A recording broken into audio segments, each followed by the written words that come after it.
저는 2014년에 결혼을 해서 수원에 신혼집을 얻어서 생활을 했습니다. 그 집에서 이제 대략 2014년에서 2016년까지 14년, 15년 그리고 16년도에 이제 서울로 이사를 가면서 그때까지 이제 살았는데 당시 이제 저희가 살았던 집 근처에 큰 병원이 하나가 있었습니다. 근데 2015년에 메르스라는 감염병이 유행을 했고 그 큰 병원에 그 메르스 환자가 다녀갔다라는 이제 소문이 돌았습니다.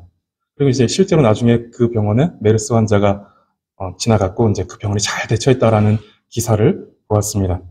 그때 이제 괜히 이렇게 밖에 나가면 사람이 없는 것 같고 실제 그랬을 수도 있고 메르스라는 게 꽤 여러 사람이 죽었거든요. 감염되기도 하고 그러면서 이제 정말 길거리 나가면 사람도 보이지 않고 그랬습니다. 그리고 그때 우리 시은이는 이제 제 아내 뱃속에 있었을 당시고 제 아내는 버스를 타고 수원에서 안양까지 다니면서 이제 출퇴근을 하고 있었던 때입니다. 그러다 보니까 이게 불안감이 은근하게 이제 생각 속에 마음 속에 계속 남아 있었던 것 같습니다. 그러다가 2019년도 말 그리고 2020년 초 우리가 다 알고 있는 이 코로나가 전 세계적으로 퍼져나갔습니다. 그 전염성이 워낙 강해서 정말 순식간에 전 세계로 퍼져나갔고 전 세계 모든 사람들을 두려움에 떨게 했습니다. 아직도 이제 코로나 초기에 그 당혹스러움과 전염에 대한 그 염려로 지냈던 시간들이 생생하게 기억이 납니다. 한 번은 뉴스에서 같은 식탁에 앉아서 밥을 먹지도 않고 다른 식탁에 앉아서 등을 돌리고 밥을 먹었는데 그 등을 돌리고 앉았는데도 전염이 됐다라고 하면서 이 전염성이 매우 강하다라고 이제 뉴스에서 얘기했던 그런 것도 기억이 납니다. 그리고 그 확진자가 다닌 그 동선을 공개해 가면서 확진자가 지나간 곳이면 영업장 문을 닫아가면서 그 전염을 막으려고 온 국민이 애썼던 기억도 아직 생생하게 기억이 납니다. 그렇게 전염병이 한번 시작되면 그 전염성 때문에 두려움이 생기고 또 불편한 일들이 우리 생활 가운데 발생합니다. 그런데 이상하게도 건강은 전염이 되지 않습니다. 질병은 그렇게 쉽게 빠르게 전염이 되는데 건강은 전염이 되지 않습니다. 아무리 건강한 사람 옆에 붙어 있어도 그 사람의 건강이 나에게 전염돼서 내가 그 사람 때문에 건강해지는 일들은 벌어지지 않습니다. 건강이 전염되었다면 얼마나 좋았을까요? 그랬다면 아마도 이미 오랜 역사 속에서 나쁜 바이러스들은 다 박멸되었을 것입니다. 그런데 안타깝게도 건강은 전염되지 않고 질병만 아주 쉽게 그리고 아주 빠르게 전염이 되고 있습니다. 그런데 이것은 비단 육신의 문제에만 해당하는 것은 아닙니다. 우리 영혼에도 이러한 원리들은 해당이 됩니다. 복음서를 보면 예수님께서 세리와 죄인들과 함께 식사를 하는 것을 바리새인과 서기관들이 보게 됩니다. 그러면서 어찌하여 세리 및 죄인들과 함께 먹는가라고 이렇게 말하면서 그것을 탐탁하게 보지 않습니다. 왜냐하면 그 서기관과 바리새인들의 그 생각 속에는 그 죄의 전염성에 대해서 그 악한 것에 대한 전염성에 대해서 그들의 머릿속에 있었기 때문에 그렇습니다. 죄인들과 함께 있으면 죄가 전염되어 부정해진다라는 생각을 한 것이죠. 그런데 이들의 생각은 한편으로는 맞고 한편으로는 틀립니다. 예수님께서 죄인과 세리들과 함께 식사하는 것을 보면서 죄로 인해서 부정해질 텐데 왜 저들과 식사를 하지? 라는 이 생각에서 하나는 맞고 하나는 틀리다라는 것이죠. 일단 우리의 경험으로만 보아도 죄의 전염성은 부정할 수가 없습니다. 우리는 보고 듣는 것에 민감하고 음란하고 자극적인 영상을 계속 보게 되면 우리의 영혼이 피폐해지는 것을 우리는 알고 있습니다. 이때 우리는 죄로 인해 부정해지려고 노력하지 않아도 죄는 아주 자연스럽게 우리의 생각과 행동과 말에 녹아듭니다. 죄의 전염성이 아주 무서운 것이죠. 그런데 거룩은 어떨까요? 거룩도 전염이 될까요? 거룩도 노력하지 않아도 자연스럽게 우리의 생각과 말과 행동에 녹아들어서 우리가 거룩한 생각을 하고 거룩하게 행동하고 거룩한 말을 하게 할까요? 그 거룩이 그렇게 전염이 될까요? 그러면 정말 좋겠지만 거룩은 그렇지 않습니다. 바리새인과 서기관들은 이러한 생각을 했던 것입니다. 그런데 그들이 생각하지 못했던 것이 있는데 이러한 원리, 죄가 전염되어지는 것, 이러한 것에 그 원리를 거스르는 분이 단 한 분 계신데 예수님이 바로 그분이시다라는 사실을 그 서기관과 바리새인들은 생각하지 못했던 것입니다. 보통의 사람이라면 부정함을 대했을 때 그 부정해지는 것이 자연스러웠을 것입니다. 그런데 예수님은 그것을 거슬러 부정함의 영향을 받지 않으실 뿐 아니라 그 부정함을 거룩하게 하시는 분이십니다. 오늘 본문을 통해 생각해 보고자 하는 것도 바로 이것입니다. 예수님만이 부정함을 거슬러 거룩하게 하실 수 있는 유일한 분이시다라는 것입니다. 본문을 보시면 10절에 명확한 날짜를 기록해 주고 있습니다. 다리오 왕 제2년 9째 달 24일에 여호와의 말씀이 선지자 학개에게 임하니라 라고 말씀합니다. 우리가 이제 학개서를 지금까지 쭉 봐왔는데 보시면 먼저는 1장 1절에 다리오 왕 제2년 6월 1일에 첫 번째 하나님의 말씀이 학개 선지자에게 임합니다. 그리고 1장 15절을 보시면 그 말씀으로 인하여서 사람들의 마음에 하나님께서 그 마음을 감동시키시고 움직이셔서 6월 24일부터 성전 재건 공사가 다시 16년 동안 멈춰 있었던 그 재건 공사가 다시 재개됩니다. 그리고 2장 1절을 보시면 7월 21일에 두 번째 하나님의 말씀이 학개 선지자에게 임합니다. 그리고 오늘 본문 2장 10절에서 두 달 정도 지난, 그러니까 그 두 번째 말씀이 임하고 두 달 정도 지난 시점에서 그 9월 24일에 세 번째 하나님의 말씀이 학개 선지자에게 임합니다. 그리고 멈춰있던 성전 재건이 다시 시작된 그 지점에서 볼 때 정확히 3개월 만에 하나님의 말씀이 그들에게 다시 세 번째로 임하게 됩니다. 유다 백성들은 하나님의 말씀을 듣고 그들의 행동과 삶의 방향을 분명히 바꿨습니다. 하나님의 말씀이 첫 번째 그들에게 임해서 그들의 마음을 감동시키셨을 때 그들의 마음이 움직였죠. 판벽한 집을 세우고 그 판벽한 집에 세우는 것에 몰두되어 있었던 그들의 마음을 하나님께서 돌리셨고 그들은 그것을 이제 놓고 하나님의 성전을 짓는 일에 우리가 힘써야겠다라고 하면서 그들의 삶이 생각이 바뀌어 나갔습니다. 지난 본문에서는 자기 생각과 판단에 빠져 눈에 보이는 성전 외곽이 보잘것없어 보인다라고 하면서 이제 통곡하던 그 백성들에게 그 보잘것없는 성전의 나중 영광이 솔로몬의 영광보다 크리라라고 말씀하시면서 그 초라한 성전의 재건을 계속해서 해나가라. 힘을 다해서 해나가라. 초라해 보이는 그 삶을 계속해서 살아나가라. 라고 이렇게 독려하는 말씀이 있었습니다. 이것을 보면서 아무리 하나님의 말씀을 깨닫고 감동을 받는다 하여도 육신을 가지고 이 땅을 살아가는 동안에 우리의 상태는 완전하지 않다라는 것을 생각해 볼 수 있는 부분이었습니다. 성전 재건이 다시 시작된 지 3개월이 흐른 시점에서 하나님께서 다시 말씀하시는데 여전히 그들의 마음이 하나님의 말씀으로 감동되었고 그들의 삶의 방향이 바뀌었고 그들의 생각이 달라졌음에도 불구하고 여전히 그들 안에서 어떤 문제점들이 발견되고 있었던 것입니다. 그래서 하나님의 말씀이 다시 그들의 삶에 말씀되어졌고 계시되어졌고 다시 그들의 삶 속에 하나님께서 개입하기 시작하신 것이죠. 11절을 보시면 하나님은 제사장들을 이제 지목하시면서 제사장들에게 율법에 관하여 질문하라 라고 이제 학개 선지자에게 말씀하십니다. 제사장의 역할은 먼저 하나님께 제사를 드리는 그 의식을 주관하는 것, 이것이 제사장들의 첫 번째 임무였겠죠. 그리고 그 다음은 모세의 율법을 가르치는 것이 또한 제사장들의 역할이었습니다. 제사장들의 타락상은 성경에 이곳저곳에 기록되어 있는데 학개서가 쓰여지던 당시 제사장들의 모습도 다르지 않았다는 것을, 그들도 역시 타락해 있었다라는 것, 그들도 역시 하나님 앞에 온전히 그 역할들을 잘 감당하지 못하고 있었다라는 것을 학개서를 통해서도 엿볼 수가 있습니다. 이들은 백성들에게 율법을 가르침으로써 백성들이 하나님과 동행하게 하여야 했고 또 죄악에서 떠나도록 하는 일들을 율법을 가르침으로 인해서 하나님의 말씀을 통하여서 그들을 교훈할 수 있었어야 했습니다. 그런데 성전 재건이 멈춰진 16년 동안 하나님과 동행하지 않았고 자신의 집을 판벽하게 세우는 일에 온 몸과 마음을 주도록 거기에 방치해 둔 것을 볼 때 제사장들의 분명한 직무유기에 대하여 말하지 않을 수 없는 것입니다. 그러나 어찌되었든 성전 재건 공사는 다시 시작되었는데 하나님은 제사장들에게 묻고 싶은 것이 있으셨습니다.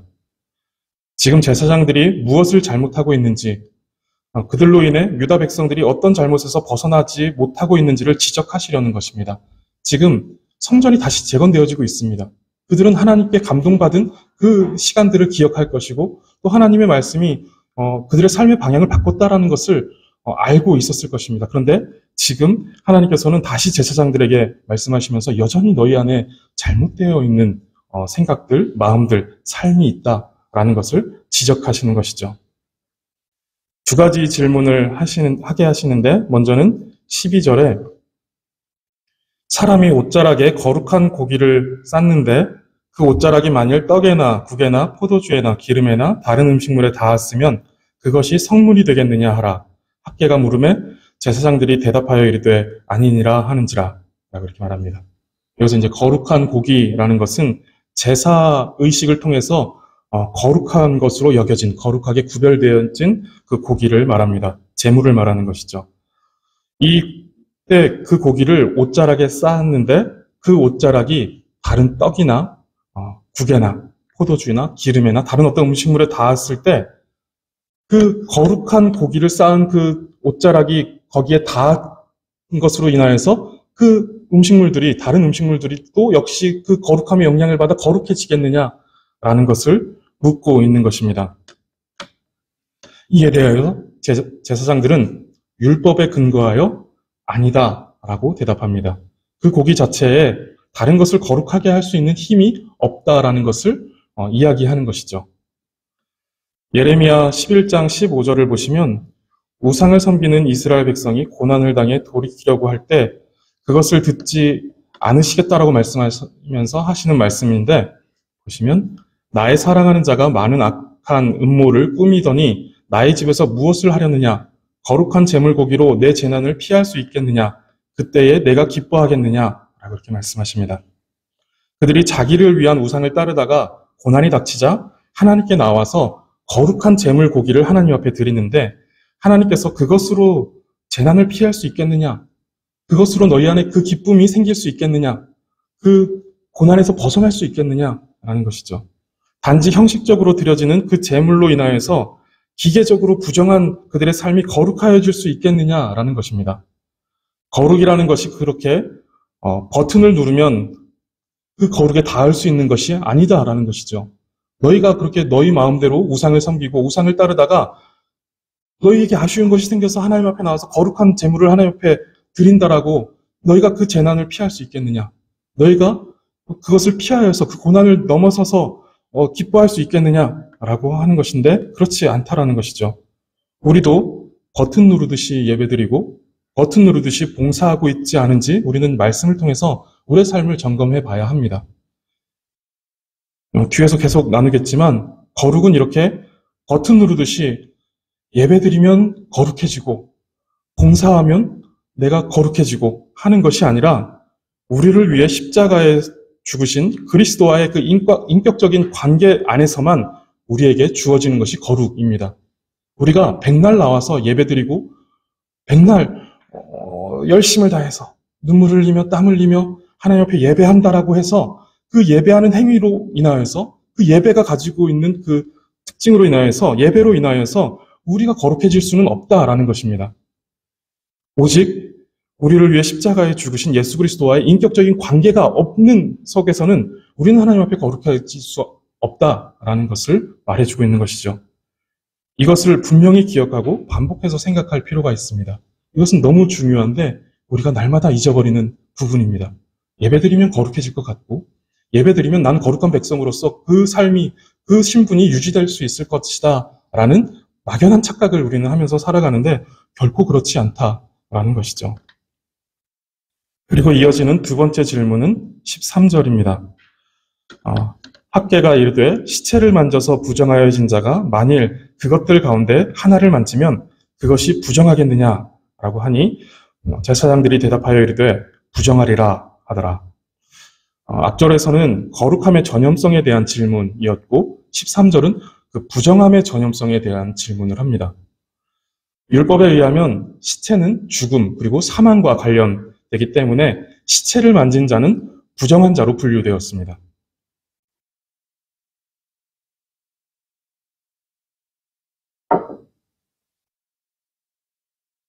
그런 부정한 자가 만일 그 부정함을 가지고 떡이나 국이나 포도주나 기름이나 다른 음식물을 만지면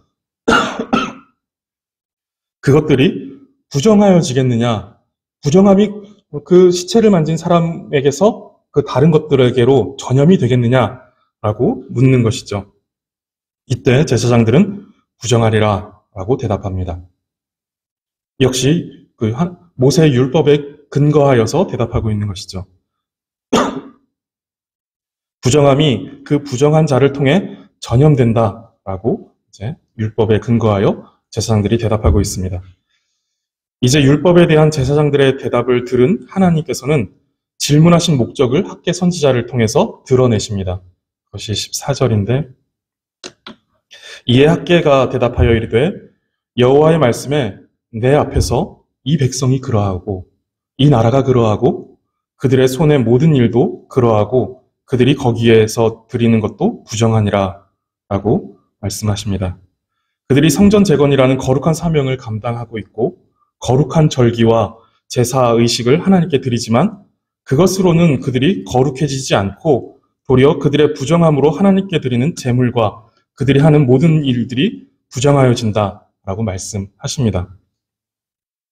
백성들은 외적으로 지키는 의식과 행위들이 하나님의 보호와 축복을 확보할 만큼 그들을 거룩하게 해줄 것이다라고 생각했을지 모르겠지만 하나님은 그렇지 않다라고 말씀하시는 것이죠.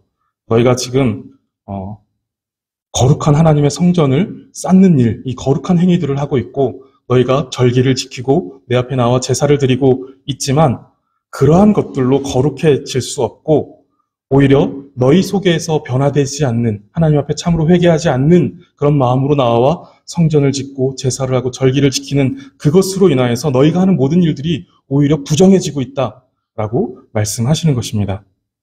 우리도 종종 그런 착각을 합니다. 내 열심이, 내 헌신이 나를 거룩하게 하고 하나님으로부터 복을 받기에 합당한 자격을 얻게 한다라는 착각을 하는 것이죠. 그래서 우리는 열심히 예배에 참석하고 열심히 기도하려는 마음이 없지 않아 우리 가운데 있습니다. 또는 열심과 헌신의 양이 나의 거룩의 양과 관련이 있다라고 생각합니다. 내가 이만큼 열심히 하면 난 그만큼 거룩한 사람이다 라고 생각하는 생각을 우리가 함께 해야 된다는 것이죠.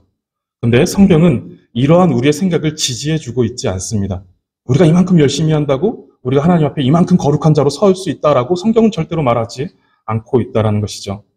열심과 헌신은 조건이 아니라 결과로서 나타나야 합니다. 내가 이만큼 열심히 하니까 이만큼 거룩해지는 것이 아니라 주께서 우리를 이만큼 거룩하게 하셨으니까 예수 그리스도의 보혈이 우리를 거룩한 자로서 세워주셨으니까 우리는 그에 합당한 열심과 열정으로 하나님께 나아갈 수 있다는 것이죠. 그만한 열심과 열정으로 하나님을 예배할 수 있고 그렇게 하나님의 영광 앞에 우리는 그렇게 반응하며 살아갈 수 있다라는 것입니다. 그래서 열심의 양이 거룩의 양과 관련이 있다라고 말할 수는 없지만 거룩하게 하신 분에 대한 감사의 양과 열심의 양이 관련이 있다라고는 할 수 있습니다. 하나님께서 우리를 거룩하게 하셨다라는 것에 대한 우리의 감사의 양이 우리의 열심과 비례하여 나타날 수 있다라는 것이죠. 즉 거룩함은 우리에게서 만들어지는 것이 아니다라는 것입니다.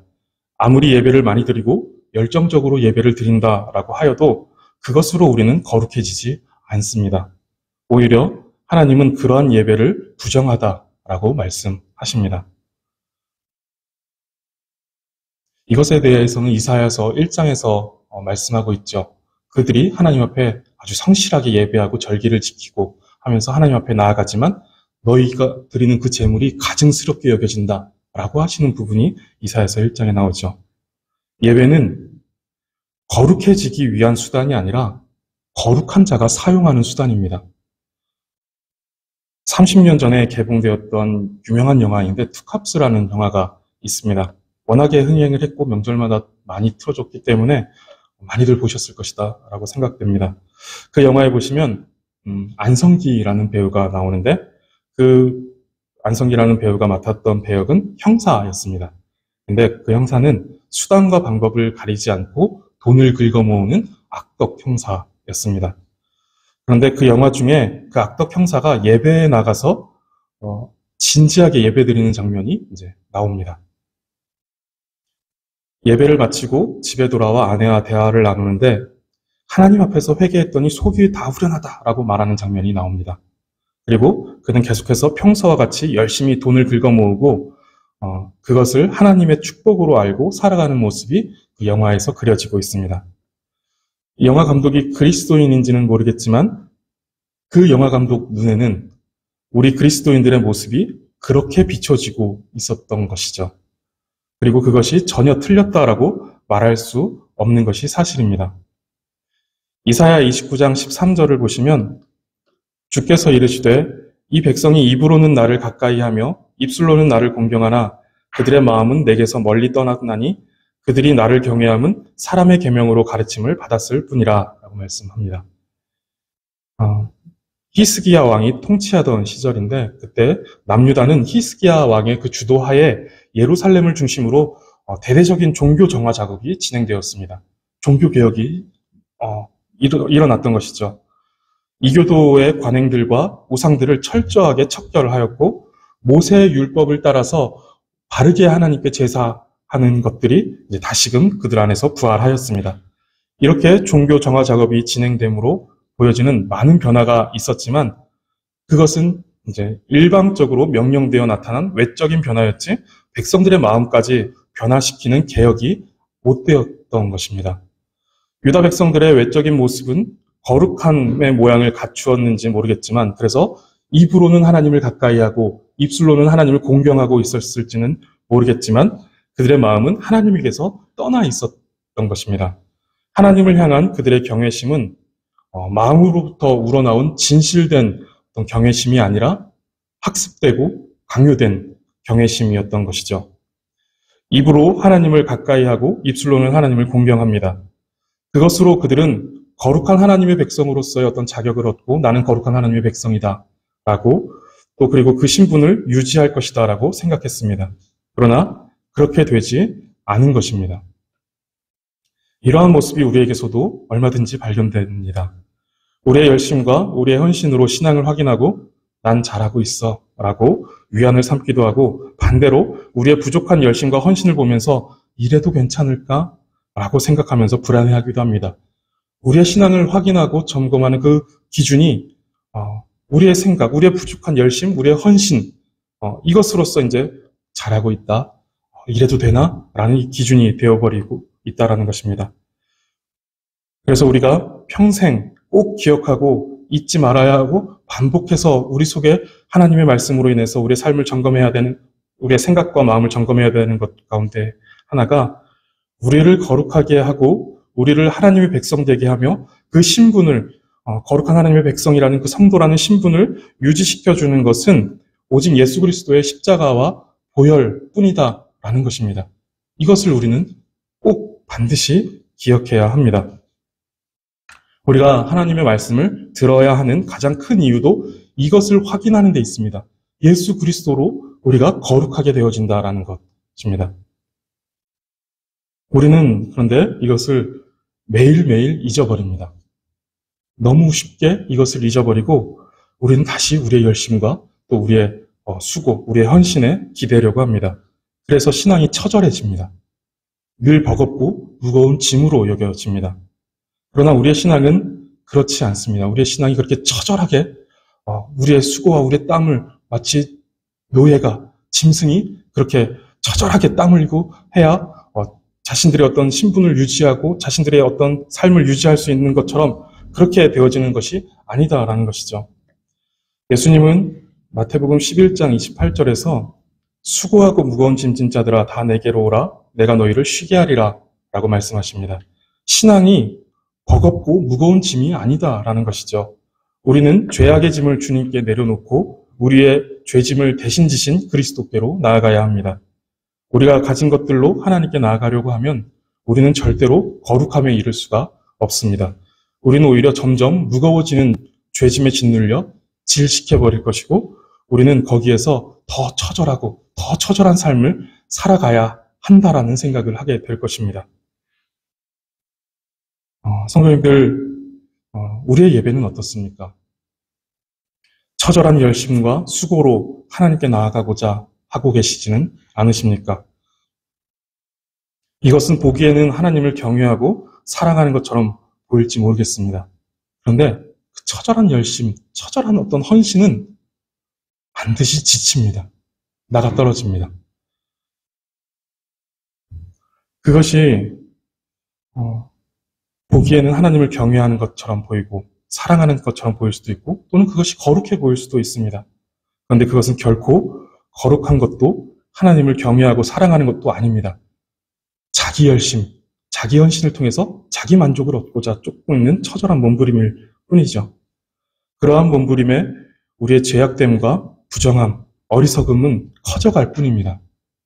우리는 예수 그리스도의 십자가와 그 보혈을 의지할 때 우리의 공적 예배나 삶의 예배가 비로소 하나님 앞에 거룩하게 드려질 수 있고 거룩하고 성결한 자로서 그러한 신분을 가지고 주 앞에 설 수 있고 그 성도라는 그 신분이 유지될 수 있습니다. 이제 성전의 벽돌을 한 장 한 장 쌓아가는 백성들에게 하나님은 계속해서 성전이 가지는 본질적인 의미를 말씀해 주십니다. 아무리 자신들의 행위가 옳고 거룩해 보여도 거룩하게 하시는 그리스도로 말미암지 않고 아는 어떤 수고와 헌신은 하나님께 부정하다 여겨질 뿐 아무것도 아닌 헛된 것이다 라는 것을 말씀해 주시는 것이죠. 너희가 아무리 너희의 손을 들어서 거룩한 하나님의 성전에 벽돌을 한 장 쌓고 있고 그것이 날마다 수고와 헌신 가운데 쌓여지고 있다 하더라도 그 성전이 의미하는 예수 그리스도, 상징하는 그 예수 그리스도 그리고 하나님께서 너희와 함께 하신다라는 그 사실을 기억하지 못한 채 그냥 의미 없이 그 수고와 헌신 속에서 결코 거룩해질 수 없다라는 것입니다. 그 절기를 지키고 그 제사를 드리는 것으로 인하여서 그 형식적인 그런 모습으로 인하여서 절대로 하나님 앞에 거룩하게 여겨질 수 없다라는 것을 말씀하고 있는 것이죠. 오히려 부정함, 어리석음, 우리의 죄악됨만 커져갈 뿐이다라는 것입니다. 우리 속에서 우리의 행위로서 이렇게 거룩함이 드러나지 않는다라는 것입니다. 성도님들, 우리도 공적인 예배와 삶의 예배로 성전의 벽돌을 쌓아가고 있고 또 전도와 봉사와 구제 등의 신앙생활들로 또한 성전의 벽돌을 한 장 한 장 쌓아 나가고 있습니다. 그렇게 우리는 이 시대에 성전을 쌓아가고 있는 것이죠. 이것은 너무 귀하고 복된 일입니다. 이게 열심히 헌신하고 수고하는 것에 대한 것들을 그만둬라 라고 하는 것이 절대로 아니죠. 앞서도 말씀드렸듯이 그것은 너무 귀한 일이고 하나님의 그 은혜에 대한 반응으로서 우리는 마땅히 그 열심과 열정을 품고 하나님 앞에 예배할 수 있어야 하고 여러 가지 봉사들을 할 수 있어야 합니다. 이것은 너무 귀하고 복된 일입니다. 그러나 모든 것은 그리스도 예수 안에 있을 때에만 의미가 있다라는 것입니다. 예수 그리스도의 그 은혜와 그리스도께서 우리와 함께 계신다라는 그 영적인 그 관계, 하나님과 그리스도와의 그 관계 속에서 이것들이 나타나지 않는다라면 그것들은 결코 거룩하여질 수 없고 거룩함으로 나아가는 그 길이 될 수 없다라는 것입니다. 우리에게 주어진 성전을 잘 세워가시기 바랍니다. 성도님들의 삶을 잘 세워나가시기 바라고 하나님께서 우리에게 허락하신 이 교회를 잘 세워나가야 합니다. 그렇게 잘 세워나가시되 거룩하게 하시는 그리스도 안에서 그리스도를 의지하여 세워나가시기 바랍니다. 다른 것들은 아무것도 중요하지 않습니다. 중요한 것은 우리가 예수 그리스도와 관계가 있느냐, 그 십자가와 그 보혈 앞에 우리가 날마다 무릎 꿇고 눈물로써 그 은혜에 감사하고 있느냐라는 것이 중요합니다. 예수 그리스도께로 나아가 그분을 의지하고 하나님 앞에 우리에게 주어진 그 성전을 쌓아가시는 복된 삶을 살아가시기를 바라겠습니다. 기도하겠습니다. 하나님, 끊임없이 부정에 부정을 더해가는 저주를 끊으시고 예수 그리스도의 보혈로 구원하시고 거룩하게 하시니 감사합니다. 우리의 거룩은 오직 예수 그리스도로 말미암는다라는 것을 잊지 않게 하여 주사 무엇을 하기보다 주님을 가까이 하게 하시고 무엇을 이루고자 하기보다 주님을 더 사랑하게 하여 주시옵소서. 그래서 우리의 삶에 부정함과 어리석음과 죄악됨이 커져가는 것이 아니라 예수 그리스도 안에서 거룩함이 선명하여져 가게 하여 주시옵소서. 감사드리며 예수 그리스도의 이름으로 기도드립니다. 아멘.